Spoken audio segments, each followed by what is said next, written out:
Ayan, so today gagawa tayo ng isang masarap na dessert. So first, lulutuin ko muna yung mga sago.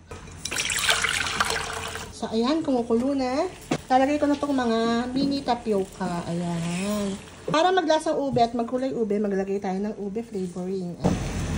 May konting kulay siya. Check ko lang. So ito okay na siya. Dito sa pinaglutuan ng sago, dito na rin ako magluluto ng gulaman. So, maglalagay ako ng 4 cups of water. So, gusto ko medyo firm siya, kaya 4 cups okay na. Nakapatay pa yung apoy dito, ha. Unflavored na white gulaman. And maglalagay ulit ako ditong flavored ube flavor. Para kulay ube ang gulaman natin. Isang ganito lang, okay na. O, ito na ulit. So, ayan na, papunod na siya sa pagkulo. Off ko na. So, habang pinapatigas natin yung mga gulaman, magkakatang ng ube.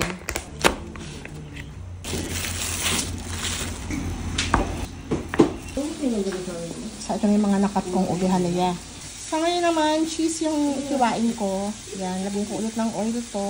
Itong cheese naman yung magbabalance. Kasi diba yung cheese meron siyang konting alat. So, ayan, nag-set na yung gulaman. So, ikakat ko na siya. Ayan.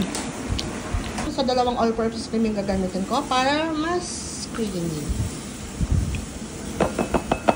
At dahil matamis na itong ube natin, kasi talagang ube siya, konting ube condensed milk na lang yung ilalagay ko. Ayan. So, mag-a-adjust na lang tayo. Titikman na lang natin yan mamaya. Kung kulang, pwede naman magdagdag. Half na lang. Ayan. So, ilalagay ko muna itong mga gelatin. Then, lagay ko na itong ube. Oh, wow.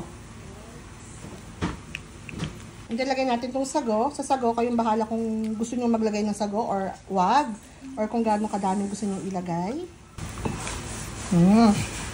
Kaya, lagay ko na itong cheese. Itong cheese yung magbabalanse. Kasi magbibigay siya ng cheesy, salty taste. Ayan, no? Gawa na po. Ready na po yung ating purple salad or ube salad. So, titikman ko muna. Lagyan natin ng lahat. Ube, gelatin. Para malaman natin yung lasa. Pero kailangan dapat serve cold to. Kaya dapat i-refrigerate muna natin to. Ito muna may ube. Ang sarap na gilasang creamy tuloy yung ube.